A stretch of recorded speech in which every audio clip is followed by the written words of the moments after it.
When mentioning the most famous philosophers in the world, one cannot fail to mention Confucius. He was the one who initiated and propagated Confucianism, a comprehensive ideology that encompasses many aspects.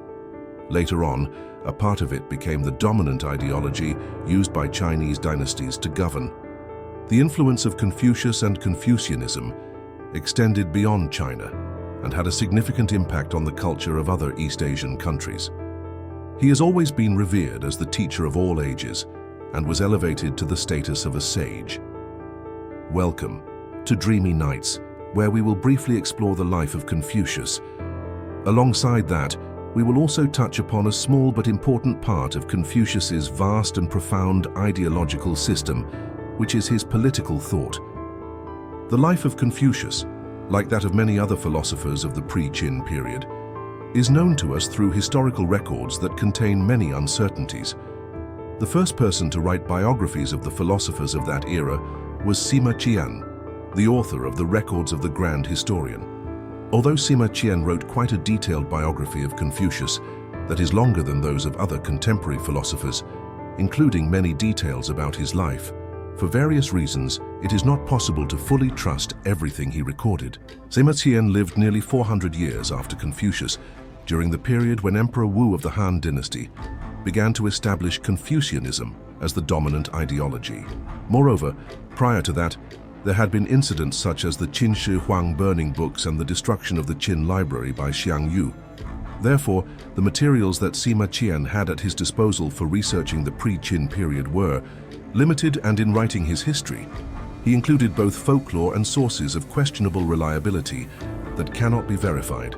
Consequently, the biography of Confucius in the Records of the Grand Historian contains many inconsistencies with details in the Analects. However, this does not mean that the Analects should be considered completely reliable either, as it was compiled by Confucius's disciples or later generations, and also contains many questionable details. A careful comparison of each detail in Confucius's life between the records of the Grand Historian, the Analects, and the historical events of the time would take considerable time. Therefore, within the scope of this text, we will only highlight some of the most significant events in Confucius's life without delving too deeply into controversial details regarding their accuracy. Confucius's real name was Kong Chu, with the courtesy name Zhongni, and he was born in 551 BCE in the Zhou district of Xiangping village in the state of Lu, now part of Shandong province. It is said that he was from a noble family of the state of Song and was a descendant of the Shang dynasty rulers. His ancestor was Wei Ziqi, the elder brother of King Zhou of Shang, who, unable to dissuade his brother from tyranny, left the state to preserve his clan.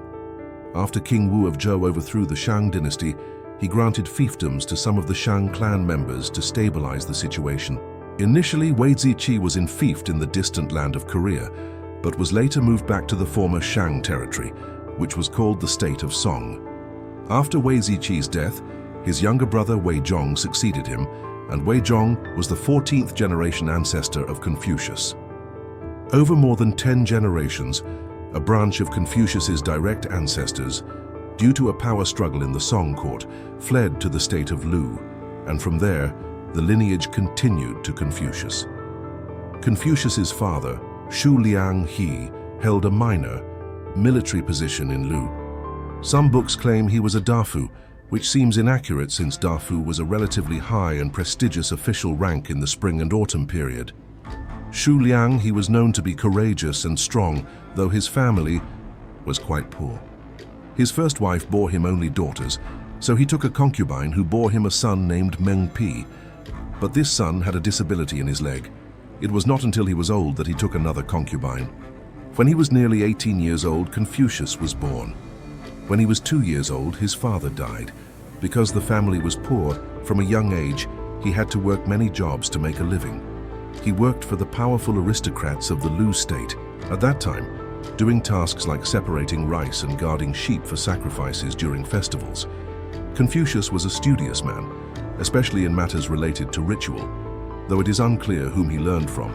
He may have been largely self-taught, without a dedicated teacher or a specific doctrine. However, since he was of noble descent, despite being poor, he likely attended public schools teaching the 6 arts established by the Zhou dynasty: ritual, music, archery, charioteering, calligraphy, and mathematics. By about the age of 15, Confucius had probably completed this basic curriculum and possessed enough foundational knowledge to begin a career in government. He then devoted himself to self-study of the Tao and ritual, his favorite subject. According to Sima Qian's records, at around 17 years old, there was a senior official of the Lu state named Meng Shizi who, on his deathbed, instructed his son to treat Confucius as a teacher because he was a descendant of a sage and had a noble ancestor who had served as a virtuous high minister in the Song state. Though Confucius was still young, he was eager to study ritual, suggesting he was a virtuous person. Later, Meng Shizi's son, Yizi, and his younger brother Nangong Jingshu came to study ritual with Confucius. Many doubt this story, mainly because Confucius only began focusing on studying the Tao and ritual at 15, yet by 17, he was already so famous. Later, the Analects and the records of the Grand Historian both recorded that among his students was someone named Nan Rong or Nangong, but not Nangong Jingshu, so many believe the story is untrue. Confucius married at around 19, and the following year had a son named Li named Banyu. Later, he also had a daughter who was married to his student Gong Ye Chang. Sima Qian recorded that Confucius then left Lu for Qi, where he was rejected, then to Song and Wei, where he was driven away and later faced dangers in Chen and Kai before finally returning to Lu. However, this may be inaccurate, as Confucius did not leave Lu to travel among the feudal states until he was over 50, and then he faced troubles in Chen and Kai during a war between the states of Wu and Chu. In fact, Sima Qian himself detailed these events later, suggesting there was a mix-up in the records of the Grand Historian. At the age of 22, he began teaching, but probably only taught small children at first. It was only from around 30 that he became famous and had older students come to study ritual with him. Sima Qian recorded that in his 30s, Nangong Jingshu petitioned the Duke of Lu to let Confucius go to the Zhou capital to study ritual, because the Zhou capital of Luoyi had many books and relics. The Duke of Lu agreed and provided him with a carriage, 2 horses, and a servant. In Luoyi, Confucius reportedly met Laozi and discussed ritual with him. However, many scholars believe this story is not true for various reasons, especially because Laozi's philosophy was completely contrary to that of Confucius, to the extent that even the words attributed to Laozi in the records of the Grand Historian do not align with his philosophy. Moreover, many scholars believe Laozi was born after Confucius, not before, because if Laozi had been famous, then why did so many books from the Warring States period, such as Mozi or Mencius, never mention him? Some people argue that the Laozi, who discussed ritual with Confucius, and the Laozi, with the philosophy of Wu-wei, non-action, were 2 different people. Nevertheless, most scholars believe the story did not actually happen, because even the story that Confucius went to the Zhou kingdom to study rites might not be true.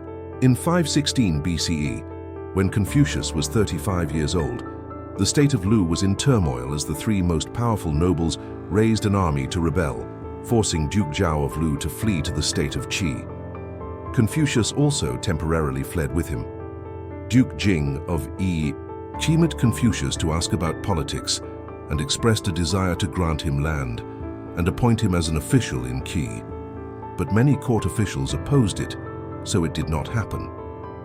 In 510 BCE, Duke Zhao of Lu died in Qi. Some senior officials in Qi wanted to harm Confucius, so he returned to Lu.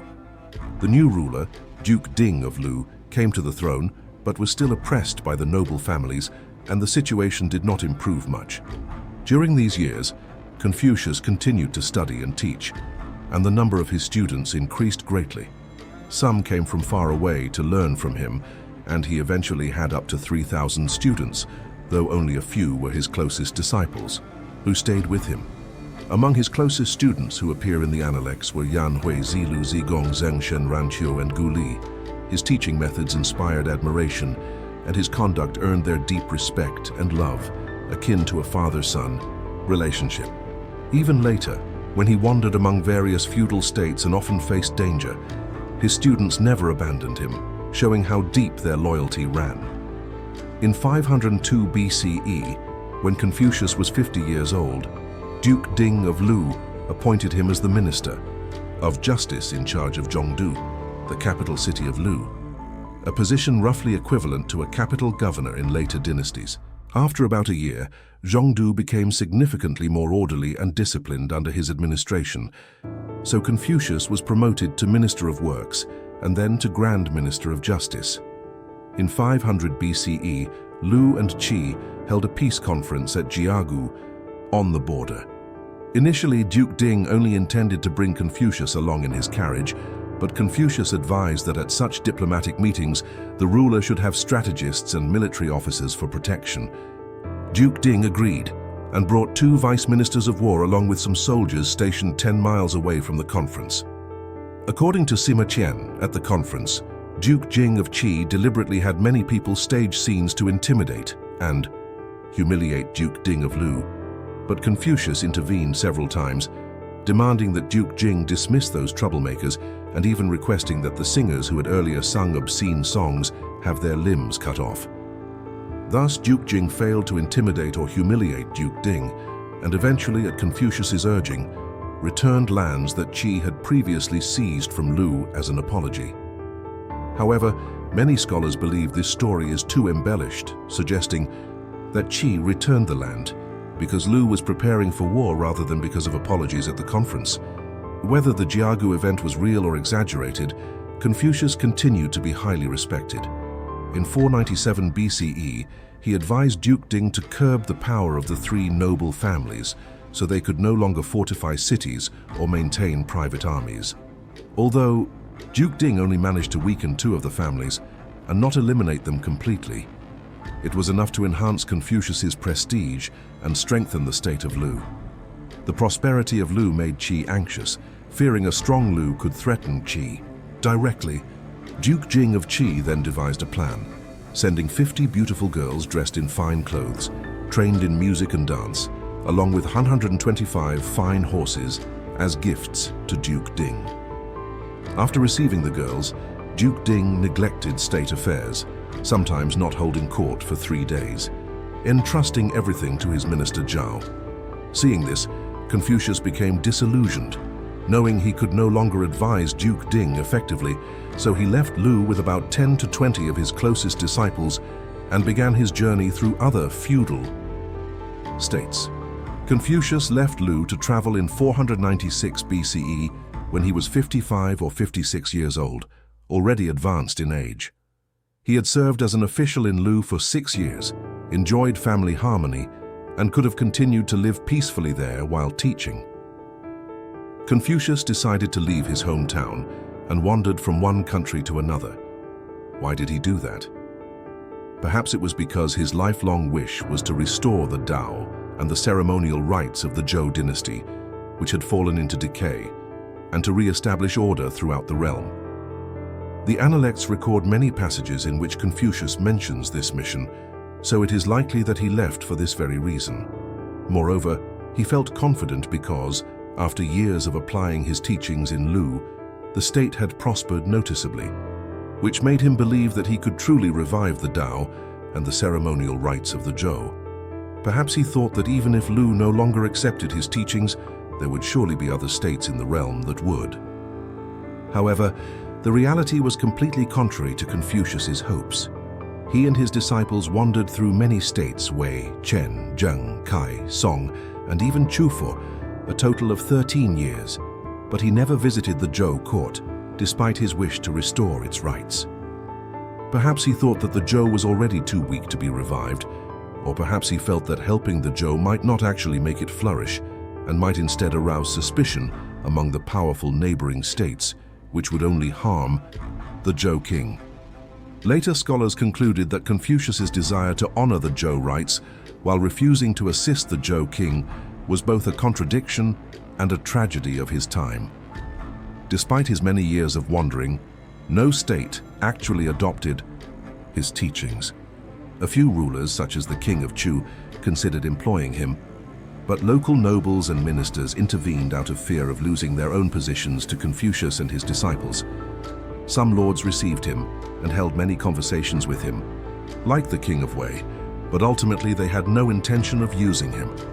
There were times when Confucius and his disciples faced great danger, became separated, or were stranded by wars between states, lacking food and even facing threats to their lives.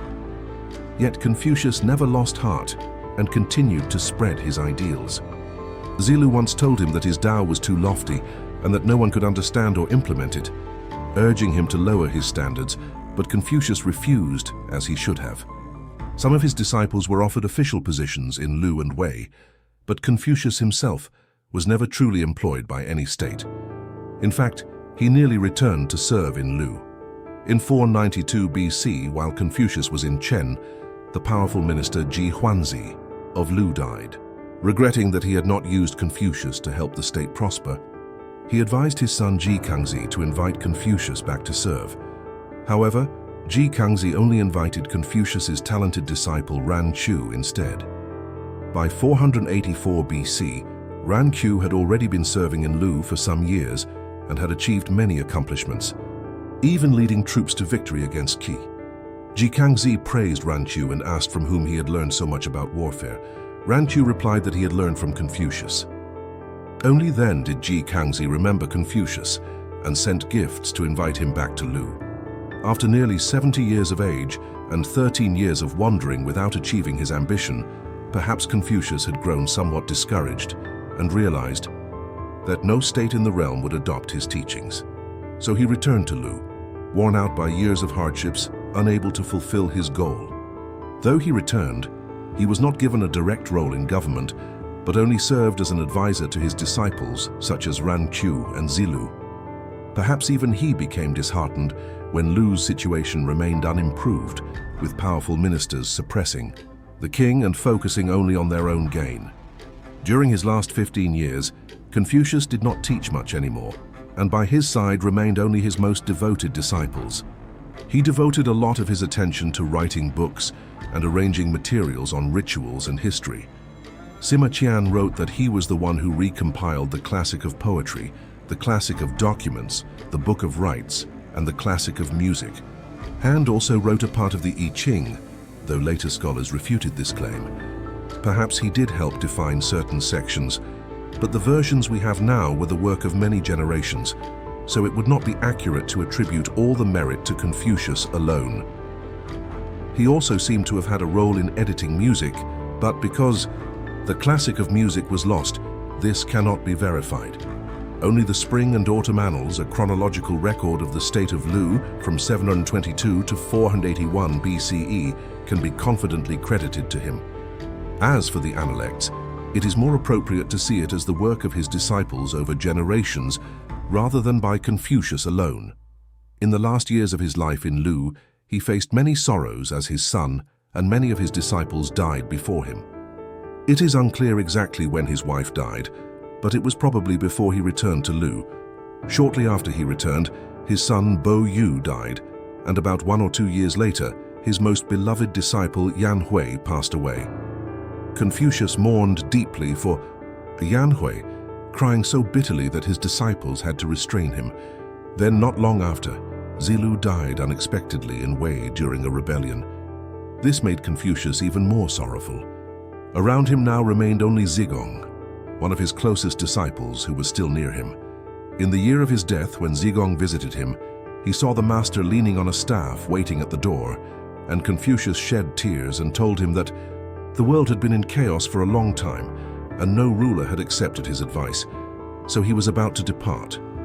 It is uncertain whether Confucius actually spoke those words, but it surely reflected his deep sense of disillusionment as he witnessed the increasing disorder in the world and the failure of his lifelong effort to restore the Zhou rites, which he regarded as the standard. In 479 BCE, Confucius died in Lu at the age of 72. He passed away with his lifelong wish unfulfilled, but later generations transmitted parts of his teachings, such as Zheng Shen, also known as Zhengzi, and Kongji's grandson Kongji, or even greater figures like Mencius and Zunzi. However, they did not pass on his doctrine in its entirety, but rather selected certain points to build their own philosophies. Perhaps Zigong's advice to his teacher long ago was partly true. Confucius's teachings were too lofty to be of use to anyone. That is why there were many schools within Confucianism that continue to evolve over time, with many differences. From Confucius's original thinking. When speaking about Confucius, people usually immediately think of Confucianism, as he was the founder of the school based on existing ideas and philosophies from the Western Zhou period, especially those developed by the Duke of Zhou, which became known as the Zhou rites that Confucius wholeheartedly pursued. His name became so great that many mistakenly believed everything in Confucianism originated with him, which is, of course, incorrect. Even from the time after Confucius's death and during the transmission of his teachings, there were already differences compared to the original Confucianism. The difference and that change over time increased with the emergence of new Confucian schools, such as Neo-Confucianism during the Song and Ming periods.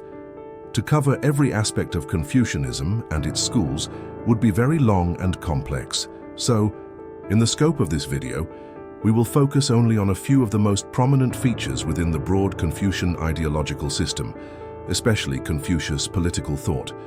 To understand Confucius's political ideas, we need to understand the context of his era and his personal background. First of all, Confucius still belonged to the aristocratic class, though it had declined and grown poor. In his youth, he lived an in-between life, both among the aristocracy and the common people.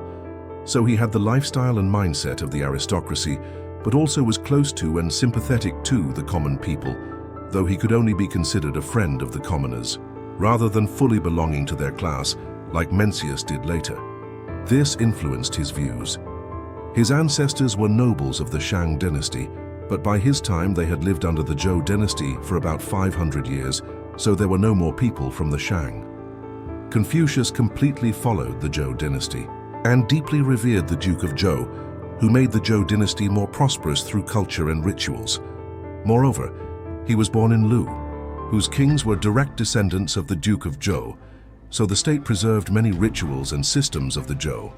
Therefore, Lu during Confucius's time was the cultural center of the Zhou dynasty, which is why Confucius praised Lu for having noblemen and believed that with just one step, they could achieve the way of King Wen and King Wu of Zhou.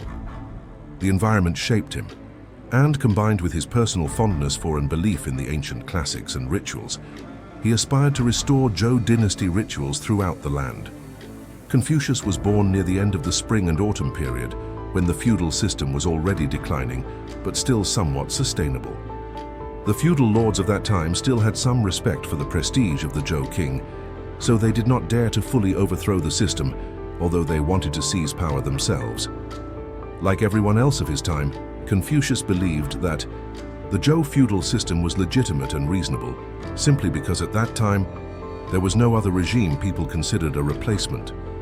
It was not until the late Warring States period, with the rise of legalist thought, that people began to think about an absolute monarchy.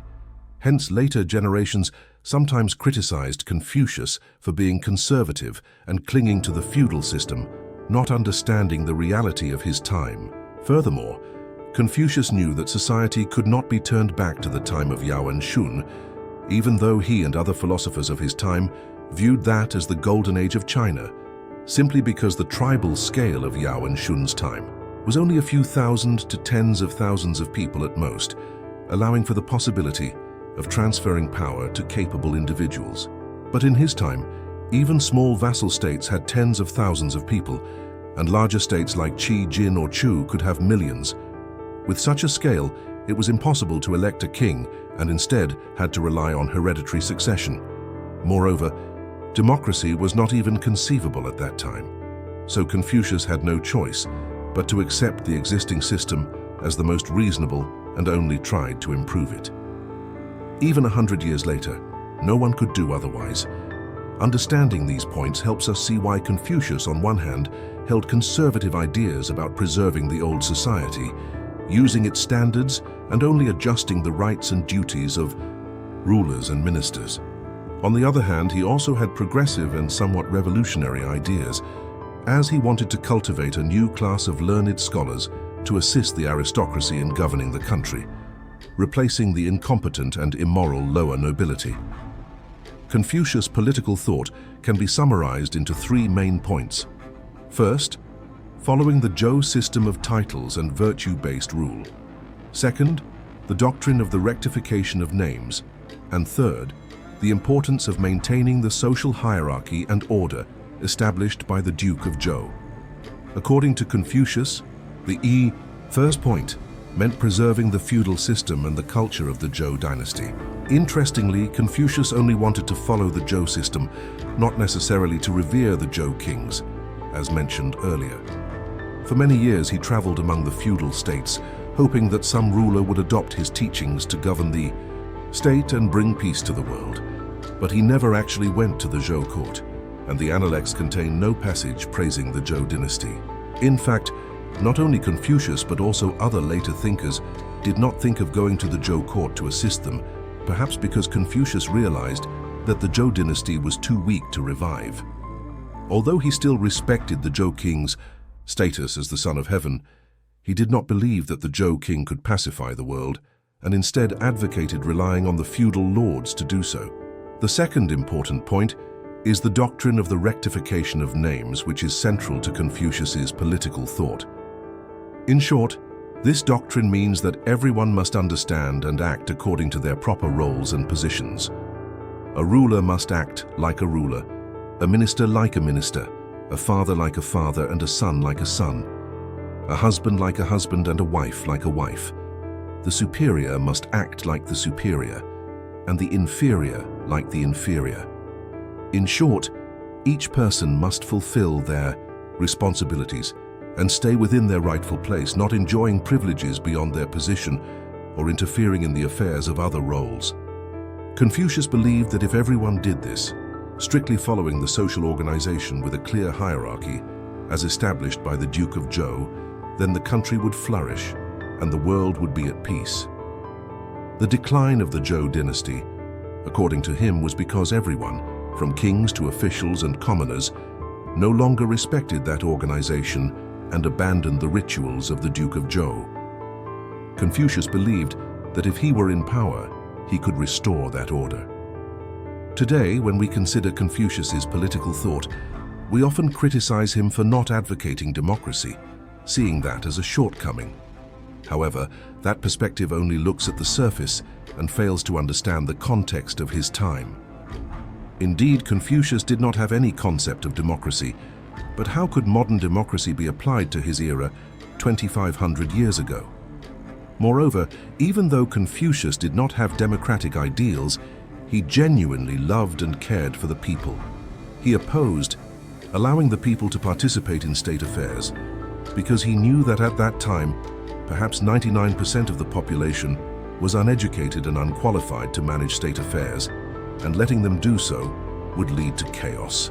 In fact, even today, after 2,500 years and widespread basic education, the people's real and full participation in government is still not completely realized. Therefore, in that ancient time, Confucius's thinking was actually quite reasonable. However, there were other philosophers with different ideas, such as Laozi, who advocated returning to a primitive state with rulers governing naturally without imposing restrictions, or even more radically, Zhuangzi, who advocated for complete anarchy, letting individuals do as they pleased, essentially returning to the prehistoric era. Of course, the ideas of Laozi and Zhuangzi were not practical or applicable. As for Confucius, he only wanted to reform society gradually, to curb the negative aspects of the feudal system, to mediate between the aristocracy and the common people, as best he could, and to ease social inequality. Therefore, on one hand, he advocated the doctrine of the rectification of names, assigning each person a position and responsibility, but on the other hand, he also demanded that those in power must have enough talent and virtue to deserve their positions so that society could prosper. Therefore, he taught in order to train some virtuous and talented commoners so that they could govern the people, and eventually replace the incompetent and morally lacking aristocrats. In his time, that seemed like the wisest and most reasonable solution. which also suited his gentle character. This approach was different from the sharp arguments and confrontational views of Mencius later on. Confucius's theory of rectifying names in politics, although conservative in emphasizing respect for existing names and standards, actually stemmed from his belief that old norms were already good, but had been abandoned by many people, leading to decline. He believed that restoring them would bring prosperity. Thirdly, he promoted government by virtue, meaning ruling by the moral character of the monarch. According to Confucius, rectifying names was the premise that led to virtuous governance, and virtue was its essential condition. Of course, before Confucius, many already believed that a ruler needed to be virtuous for the people to follow, and that only such a ruler could bring benefits to the people. The ruler's duty was to educate and transform the people into good individuals, which was the path to prosperity. Confucius, however, was the first to emphasize the moral character of the ruler and the need for the ruler to cultivate himself, set an example, and educate the people. He did not separate ethics from politics, but moralized politics itself. The phrase government by virtue summarized Confucius's ideas that a ruler must have virtue and rule by virtue, rather than by force. Many passages in the Analects clearly express this view, such as when Confucius said that there is no need to use capital punishment to govern. If the ruler is good, the people will follow. The virtue of a gentleman is like the wind, and the virtue of the people is like the grass. When the wind blows, the grass bends. These lines imply that if the ruler is virtuous, he will easily transform the people because they naturally admire and imitate those they respect. This absolutely does not mean that the people are as insignificant as grass, as some have misunderstood. Another passage explains that if one leads the people with laws and punishments, they will avoid crime but feel no shame. If one leads with virtue and ritual, they will feel shame and follow the right path. Another passage states that if one is upright, the people will follow without being ordered. If one is not upright, even with orders, the people will not follow. In summary, Confucius's political thought relied on virtue to govern, avoiding excessive use of punishment. He believed in human nature and thought that if people cultivated themselves and pursued virtue, society would naturally flourish. Confucius emphasized the importance of ritual, not just as ceremonies, but as symbols of order and social morality. For him, destroying ritual meant destroying social order, leading to chaos. He valued ritual, but valued humanity even more, seeing ritual as the branch and humanity as the root. Confucius was also the first philosopher to use the term humanity extensively, making it the core of his thought.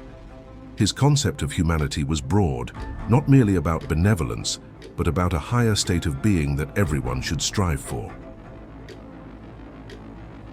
Confucius believed that benevolence is not a rigid mold, but a way of conducting oneself and cultivating one's character that varies from person to person.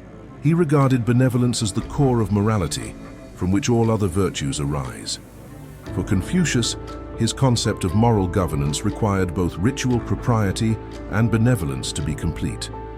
If one only clung to ritual without understanding its essence, it would be mere formality, lacking humanity in relationships and easily leading to coldness or even cruelty. Without benevolence, legalism would contradict his philosophy. Confucius did not entirely reject legal systems, but argued that the ruler's benevolence is of utmost importance. He believed that a virtuous ruler could improve even a bad system, whereas an unworthy ruler would corrupt even a good one. While legal systems are necessary, Confucius emphasized the human factor above all, believing that people could improve themselves and that this would bring peace and prosperity. This belief is evident throughout his political philosophy. Although his ideas were noble, they were difficult to implement in practice, which is why he struggled for years without being employed by any state. As his disciples noted, his teachings were too lofty for anyone to adopt. This still holds true today because even when Confucianism was elevated to orthodoxy and used as a state ideology, it often diverged significantly from his original thought, and the methods of governance he proposed were never fully implemented.